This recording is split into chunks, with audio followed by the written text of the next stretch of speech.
What does it take for 6 million people to just pack up and leave their homes behind? Well, today, we're diving into the Great Migration. It's one of the most transformative movements in all of American history. We're going to cover the facts, for sure, but maybe more importantly, we're going to find a way to really feel the human story behind those staggering numbers. So let's start with this. Just take a second and really think about it. Imagine leaving everything and everyone you've ever known, your home, your friends, your entire community, all for a chance at something better, but also something completely unknown. Just hold on to that feeling, because that is right at the heart of our story today. Because while that journey is so personal, it happened on a massive scale. 6 million. 6 million African Americans made that exact same choice. I mean, this wasn't just a few families deciding to move. This was an entire generation saying, no, we're going to build a new future. All right, so let's get into the hard facts of this incredible shift. What exactly was the Great Migration, and how did it all play out? So here's the basic rundown. Starting around 1916, millions of Black families began leaving the rural South.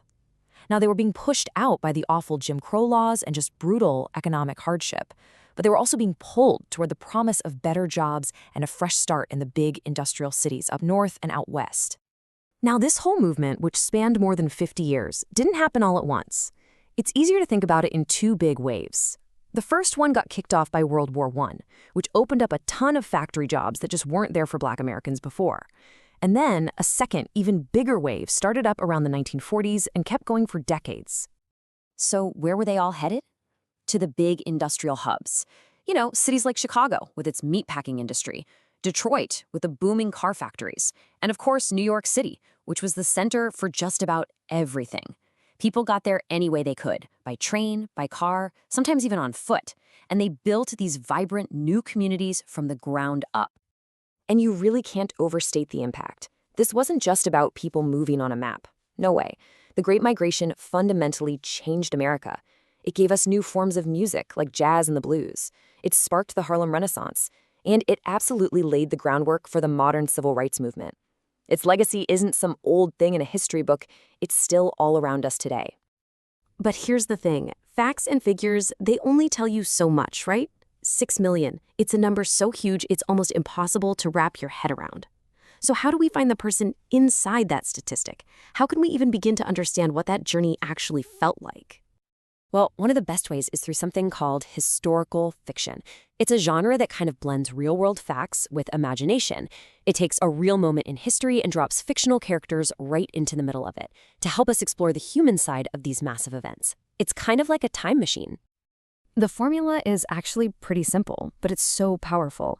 You take fictional characters and you put them inside a story that's inspired by real events. You set it in a real place during a real time period, and the goal is twofold: to tell a good story, sure, but also to give us a real window into what life might have actually been like back then. Okay, so to see how this all works in practice, let's look at a specific example. We're going to use a book called Ivy's Journal to really understand the Great Migration on a personal level.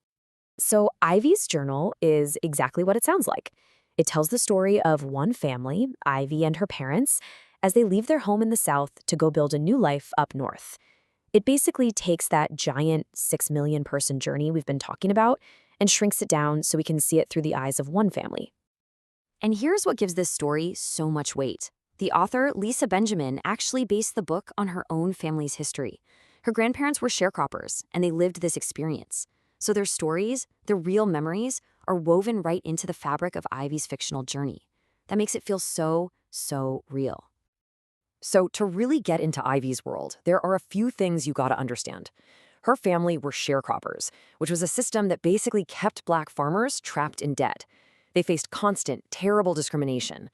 And then, on top of all that, you had things like the boll weevil, a tiny beetle that could destroy an entire cotton crop and a family's livelihood along with it. These are the things that pushed them to leave. And telling it from a kid's point of view, that changes everything.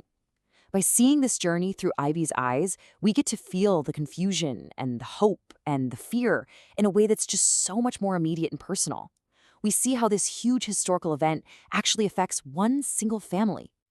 Okay, so if we zoom back out from Ivy's personal journey for a second, what can her story really teach us about the Great Migration as a whole? Why does connecting with one fictional character matter so much when we're trying to understand the past? I mean, just think about it. When you read a textbook, you get the facts, you get the dates, but when you follow a character on their journey, you connect with the emotions. It's the difference between knowing what happened and actually starting to understand what it felt like. And that right there, that's the magic of a story like Ivy's. It plugs us directly into those universal human emotions, the hope, the fear, the incredible resilience. It brings a massive historical event down to a human scale, the scale of a single family, which makes it all so much more real. And by doing that, Ivy's fictional story ends up representing the very real experiences of millions of actual people. At the end of the day, The Great Migration is a story about stepping into the unknown for the chance of a better life. And that kind of brings up a final question for all of us, doesn't it? What can we learn from traveling into the unknown? Whether it's a huge journey across the country or just a small leap of faith in our own lives, that uncertainty teaches us so much. It reveals new opportunities, it tests our strength, and it shows us just how resilient we can be. So think about it. What journey, big or small, has taught you something new about yourself?